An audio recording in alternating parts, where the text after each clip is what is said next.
It's this big outcropping just outside of the town of Moab on the rim. And you got to jump off and fly in between these electrical lines. That's why it's called the electric chair. So yeah, it was kind of a typical jump, other than having my buddy there and kind of, watching out for him. I didn't think too much of it, other than, I knew these new lines were on it, and I was definitely aware of that. So I knew it could potentially be different, the opening. So we got up there and kind of decided which order we were going to jump, and Andy wanted to really do a two-way with me, and I was like, no, we can't do that. You should go first. You've done it before first, and then another friend was with me, who was kind of new, so we let them go, and then I followed up. I jumped last, and I knew I was kind of in trouble when the parachute opened, and it wasn't reacting the same way as I was used to. It opened up in a stall. I cleared the brakes, and it kind of surged forward and then turned and right towards the cliff. And I knew I needed to be quick on the input and try to get away from the cliff, and I pulled my rear riser right and tried to swing away from the cliff. And I tell you, if that cliff was 10 feet further back, I would have missed it and just brushed it off and said, well, that was a close one. But instead I impacted, and the first thing that I put out was my good leg, because I had an previous injury the year before, and it was just an instinct to stick out my good leg, and it impacted the rock. And I turned the canopy around, and then I got the front risers going, and I was kept just trying to inflate the canopy, and I felt like I was kind of running down the cliff, trying to inflate the canopy so that I wouldn't just fall and smash into the cliffside. And that worked. I inflated the canopy, got going down a little bit, and as soon as I hit the cliff a couple more times, and then right at the last impact, I felt my parachute inflate and kind of set me down on this ledge. Well, that didn't go good. I'm on the ledge. I knew I was messed up. I knew I wasn't crawling out of there. There's no way. Redone. As you can see,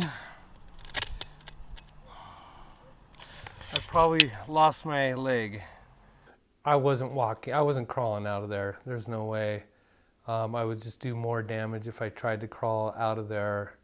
My foot was literally just held on by some skin and a little bit of muscle. It didn't seem like without more support, I was not crawling out of there. So I'm on the ledge. I yell down to my bros who I just jumped with, and I let them know I'm bleeding out. I might die. I might lose my foot. I need a helicopter ASAP. And I really let them know that how severe it was, and that I'm putting a tourniquet on my leg, and that's how bad it is. So they yelled up, yeah, we got a helicopter coming. Chopper's coming. I lost my leg, guys. Fuck. I'm sitting on the ledge, and I'm, thinking, wow, okay, what else? I became very mechanical. I just, my thought process just went, okay, what do I need to do? I need to stop the bleeding. Okay, now what? I need to elevate my leg. Okay, now what? I kind of ran out of things to do, and I thought about the video, and I thought, wow, that's going to be some pretty intense video of me bouncing off the rock. And I pulled my helmet off, which my camera is attached to the top of my helmet, and I spun it around, and it was not blinking, and I thought, oh shit, really? I didn't even get the video of this? And I thought, wow, that's a bummer, but I've got worse things to worry about right now.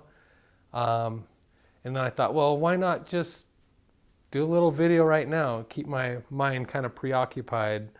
I probably lost my leg. Yep. Not cool. Thought of my loved ones and my family, and I told my mom, I'm sorry, Mom. Sorry, Mom. I think I lost my leg on that one.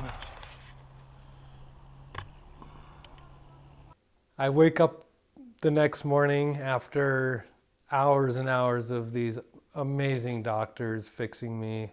I wake up, and the first thing I thought about was, do I have my foot? And I peeled back the blanket, and there's my foot.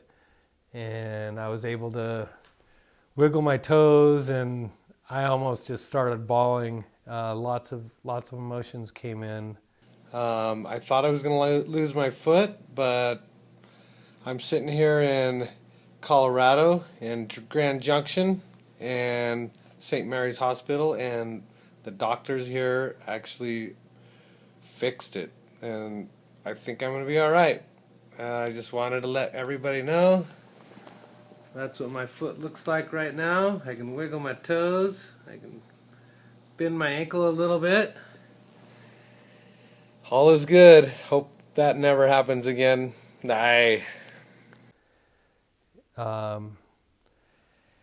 I thought, okay, well, that's amazing. They were able to, there's a good chance that they're going to save my foot.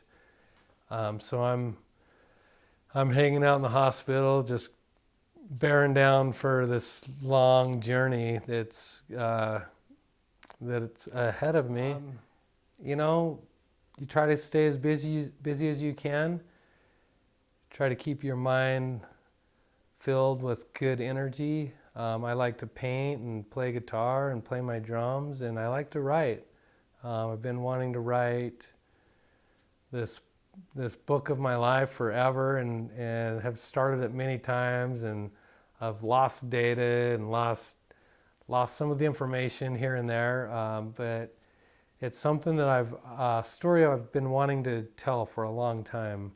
So it looks like I've got some time now to start going in that direction. I've always been interested in art. I've never had really any formal training. I've just always had a passion of putting ideas down on a blank piece of paper.